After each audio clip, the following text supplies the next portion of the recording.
Selamat datang di berita terkini seputar sepak bola Indonesia.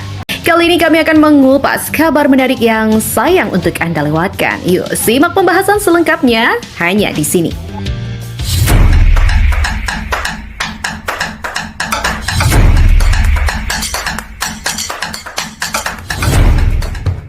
Delapan pemain Timnas Indonesia yang berkiprah di Liga 1 2024-2025 sudah tiba di Jakarta untuk persiapan menghadapi Australia di kualifikasi Piala Dunia 2026 zona Asia. Nantinya mereka akan mengikuti rombongan skuad Garuda ke Sydney, Australia. Timnas Indonesia akan bertandang ke markas Australia di Sydney Football Stadium pada Kamis 25 Maret 2025. Para penggawa skuad Garuda pun diketahui telah berkumpul di Jakarta. Di sisi lain, 4 pemain abroad sudah lebih dulu berangkat ke Australia. Kevin Dix pun antusias. Ya, Timnas Indonesia sudah mulai bersiap untuk laga krusial menghadapi Australia di Sydney Stadium pada Kamis 25 Maret 2025. Mereka tampak bersemangat untuk laga ini. Terutama Kevin Dix yang sudah tak sabar bermain di laga Timnas Indonesia versus Australia di matchday ke-7 grup C babak ketiga kualifikasi Piala Dunia 2026 zona Asia. Kevin Dix pun sudah berencana berangkat ke Sydney, Australia pada Senin depan 17 Maret 2025. Para pemain Timnas Indonesia yang berkarir di luar negeri abroad berangkat secara terpisah dan kemungkinan besar mereka akan bertolak ke Australia setelah laga akhir pekan ini. Dikutip dari kanal YouTube Copenhagen Sundays, Kevin Dix mengatakan, "Saya harus terbang ke Sydney pada hari Senin, jadi itu akan menjadi perbedaan yang sangat besar. Tapi itu juga bagus, saya pikir bermain untuk timnas di negara-negara seperti Australia saat ini menjadi kesempatan karena kita tahu apa yang harus kita lakukan." Sementara itu, supporter Timnas Indonesia sudah bersiap menyambut kedatangan para penggawa Timnas Indonesia di Bandara Australia. Mereka mempersiapkan penyambutan untuk Timnas Indonesia yang akan tiba di Sydney. Sementara itu, pertandingan melawan Australia sangatlah krusial bagi Timnas Indonesia untuk menjaga peluang lolos langsung ke Piala Dunia 2026. Sebab diketahui dua tim teratas berhak lolos langsung, sedangkan tim peringkat ketiga dan keempat akan melanjutkan perjuangan di putaran keempat kualifikasi. Saat ini, skuad Garuda duduk di urutan ketiga klasemen sementara dengan koleksi 6 poin.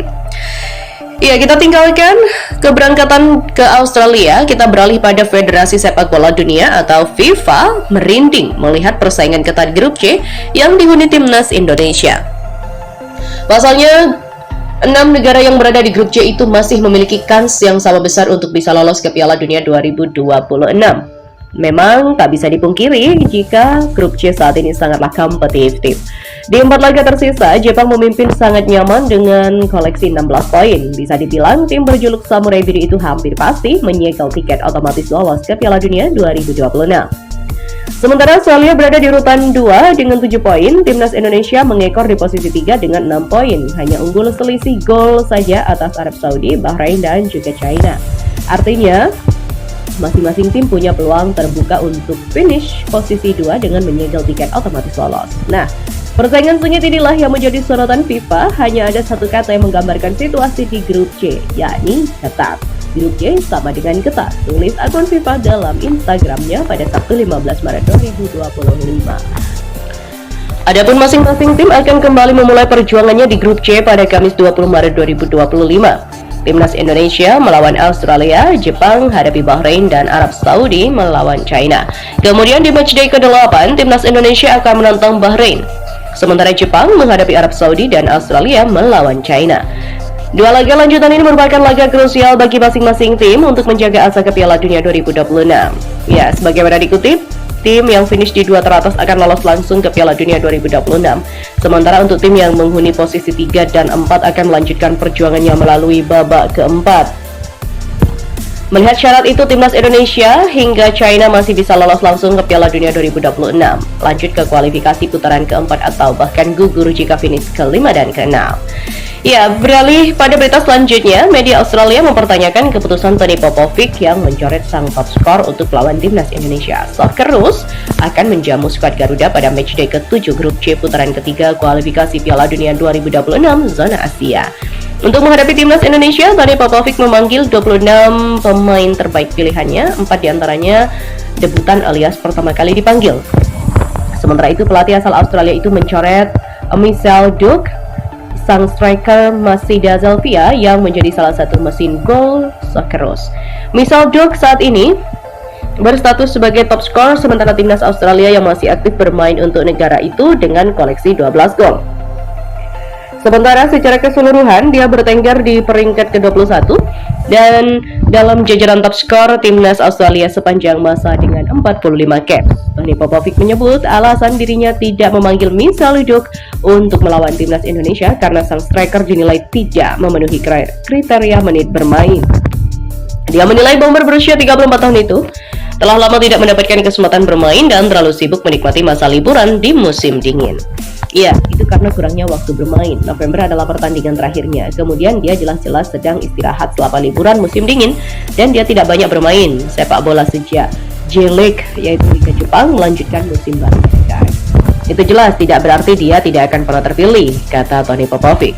Posisi sang top skor Australia itu digantikan oleh Koscielny yang dinilai mempunyai gaya bermain sesuai dengan kriterianya. Namun pelatih berusia 51 tahun itu tak menutup kemungkinan akan kembali memanggil Duk untuk pertandingan pada Juni 2025. Ada kemungkinan dan mungkin pernah melihat skuad ini ada beberapa pemain yang telah camp pelatihan terakhir. Saya pikir tidak dalam performa terbaik, tapi bermain sangat baik selama beberapa bulan terakhir dan kemudian mereka kembali bermain. Saya yakin jika Mitch mendapatkan beberapa menit bermain, dia akan bersaing untuk bulan Juni, ujarnya. Sementara itu, salah satu media Australia, The Roar, justru dibuat bertanya-tanya oleh keputusan Popovic ini, sebab Duke sebelumnya menjadi andalan di Socceroos. Keputusan menyingkirkan Duk, salah satu pemain yang paling dapat diandalkan, bekerja keras dan populer di bawah asuhan Graham Arnold, dipertanyakan, tulis The Roar. Mengingat Popovic telah memilih untuk memanggil penyerang Portsmouth Koscielny yang baru kembali bermain dalam 2 pertandingan setelah absen 3 bulan karena cedera lutut. Nah, di sisi lain, ketidakhadiran Duk bisa saja menjadi keuntungan tersendiri bagi timnas Indonesia besutan Patrick Kluivert. Namun, skuad Garuda juga harus waspada dengan Koscielny yang telah mencetak 6 gol di kualifikasi Piala Dunia 2026. Pelatih timnas Indonesia Patrick Kluivert dijadwalkan bakal melaksanakan latihan perdana pada Minggu 16 Maret ini. Pemain timnas Indonesia yang bermain di Eropa akan langsung ke Sydney setelah menyelesaikan kewajibannya membela klub masing-masing, jelas PSSI. Sementara pemain yang bermain di dalam negeri akan langsung bertolak ke Sydney pada Minggu 16 Maret malam. Menit bermain tinggi di klubnya masing-masing dipastikan para pemain timnas cepat beradaptasi dengan taktik dan strategi pelatih, serta siap memberikan yang terbaik dalam pertandingan melawan Australia.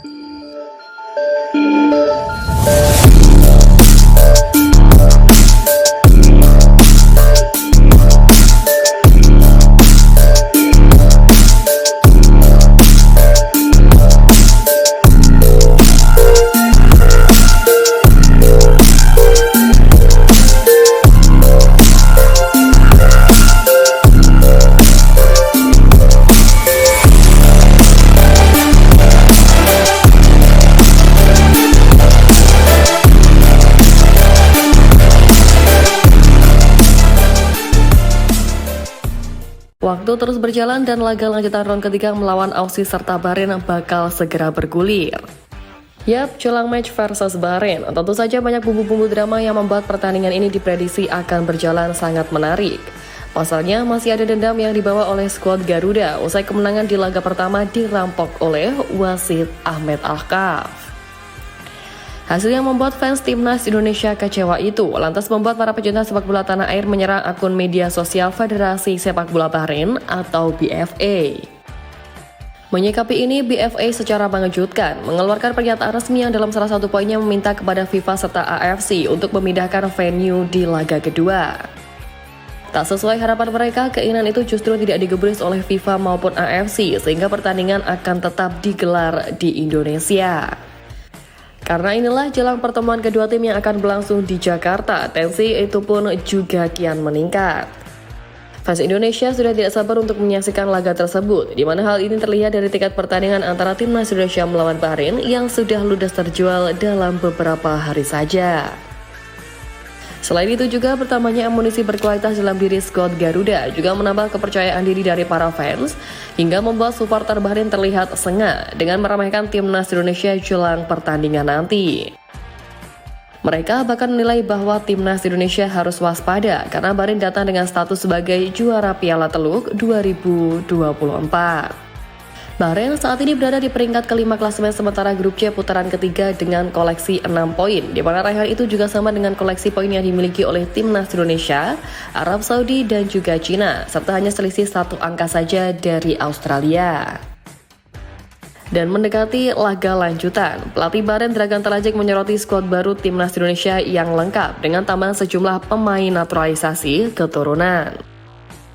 Talajik ternyata mengikuti perkembangan dari skuad Garuda yang memperkuat diri dengan naturalisasi dari para pemainnya. Termasuk juga total ada 4 pemain keturunan yang bergabung, mulai dari diri oleh Romani, Dean James, Cui Pelopesi, dan juga Emil Audiromoyadi. Hal ini pun juga tak mengherankan bagi Talajik. Ia bahkan melontarkan sindiran bahwa tim yang dihadapinya bukanlah timnas Indonesia, melainkan tim Belanda. Melihat kekuatan Garuda saat ini pun Talajik mengaku tak gentar dengan menyebut bahwa Bahrain siap dan tak takut dengan tim mana saja yang bakal dilawan. Melawan Indonesia, setiap kali ada 2 atau 3 pemain baru dalam daftar. Sekarang ada 1 kiper baru dari Serie A dan 2 lagi dari Liga Belanda. Sepertinya kami akan bermain melawan Belanda, tetapi kami siap untuk apapun. Kami akan menunjukkan apa yang bisa kami lakukan dan kami tidak takut, kata Talajik. Penilik kesombongan dari skuad Bahrain itu tadi, hal tersebut ternyata tak sesuai dengan apa yang dilakukan oleh dubes mereka, yang padahal baru saja menemui 2 pejabat olahraga tanah air, Dito Aryo Tejo dan Erick Thohir, menjelang duel timnya kontra timnas Indonesia. Benar, Duta Besar Bahrain Ahmed Abdullah Al-Haramasi Al-Hajeri menemui Menpora Dito dan Pak Erick Thohir untuk membahas persiapan pertandingan timnas Indonesia versus Bahrain dalam lanjutan putaran ketiga kualifikasi Piala Dunia 2026 pada 25 Maret nanti. Misi Abdullah bertemu dengan kedua tokoh itu adalah melobi terkait terjaminnya keamanan para pemain Bahrain selama berada di Jakarta kelak. Dubes Bahrain tersebut benar-benar ingin memastikan insiden beberapa waktu lalu saat timnasnya menjamu Indonesia di Rifa tak berujung balas dendam dari para supporter merah putih. Sebab tentu PSSI dan seluruh pecinta timnas Indonesia sangat marah akibat kepemimpinan Ahmed Alkaf yang dinilai memihak Bahrain dengan memberikan waktu lebih untuk bisa mencetak gol. Kemudian merespon kunjungan dari Dubes Bahrain tersebut, Pak Dito Aryo Tejo menjamin keamanan dari para pemain Bahrain sepenuhnya terutama dari supporter Indonesia. Hal senada juga dikatakan oleh Pak Erick Thohir, di mana beliau menjamin hal itu karena sudah membuktikannya saat menjamu Jepang dan Arab Saudi tahun lalu. Dan tentu saja hal ini jelas berbeda dengan kesombongan yang digangkan oleh skuad Bahrain, padahal dubes mereka justru mengakui bahwa Indonesia merupakan negara terhormat yang kekuatannya patut diwaspadai di laga nanti. Lebih lanjut soal Bahrain, media Timur Tengah Gulf Digital News Online juga menganggap pertandingan di Jakarta nanti akan sangat berat bagi The Diamonds of Warriors atau julukan Bahrain. Bagi mereka dengan kasih yang sama besarnya dari kedua tim, Indonesia berpeluang mampu memberikan perlawanan berarti apalagi dengan tambahan pemain berkualitas yang ada sekarang. Diketahui tim Bahrain telah memulai persiapan lokal mereka di bawah pelatih Dragan Talajik dengan berlatih keras sejak 6 Maret lalu. Perbandingan komposisi pemain alias squad dari Bahrain dengan kedua calon lawannya di bulan ini pun membuat perbedaan besar. Tim Jepang baru akan mengumumkan skuad mereka pada tanggal 25 Maret. Sementara itu timnas Indonesia telah mengumumkan skuad awal yang terdiri dari 27 pemain yang dipanggil oleh pelatih kepala baru Patrick Kluivert. Dari daftar itulah mereka menyoroti para punggawa Garuda yang mayoritas diisi oleh para pemain yang bermain di Liga Eropa yang menurutnya mampu memenangkan laga versus Bahrain nanti. Tim mereka diisi oleh pemain profesional yang berkompetisi di liga-liga kelas dunia khususnya di Eropa. Tulis GDN Online pada Selasa 11 Maret kemarin. Ya, keyakinan media Tim Tang itu juga makin tervalidasi dengan adanya jajaran pelatih baru skuad Garuda yang kini dipimpin Patrick Kluivert. Mengingat pentingnya laga melawan Australia dan juga Bahrain, ditambah dengan waktu persiapan yang juga sangat mepet, Coach Patrick Kluivert diduga tak akan terlalu berani untuk melakukan eksperimen, di mana besar kemungkinan bahwa Coach Patrick akan mempertahankan strategi serta komposisi pemain dari era Sintayong. Hal ini nyata terbukti dari nama-nama pemain yang dipanggil oleh Coach Patrick Kluivert, di mana tak berbeda jauh dari apa yang pernah disusun oleh Sintayong lalu. Namun meski demikian tak menutup kemungkinan juga bahwa Coach Patrick Kluivert bisa memberi kejutan setelah laga melawan Bahrain. Kejutan ini tentu soal perombakan pemain serta strategi timnas Indonesia berdasarkan penampilan dari skuad Garuda saat menghadapi Australia dan juga Bahrain. Setelah melawan Bahrain, tentu Patrick Kluivert sudah menangkap gambaran asli dari timnas Indonesia di atas lapangan sehingga bisa digunakan untuk menyusun strategi melawan Cina dan juga Jepang. Maka dari itulah jangan kaget jika wajah timnas Indonesia bisa berubah drastis usai laga melawan Bahrain karena disesuaikan oleh strategi yang diterapkan oleh Patrick Kluivert. Perubahan tersebut pun juga bisa termasuk nama-nama pemain hingga strategi yang akan dipakai oleh timnas Indonesia di laga mendatang.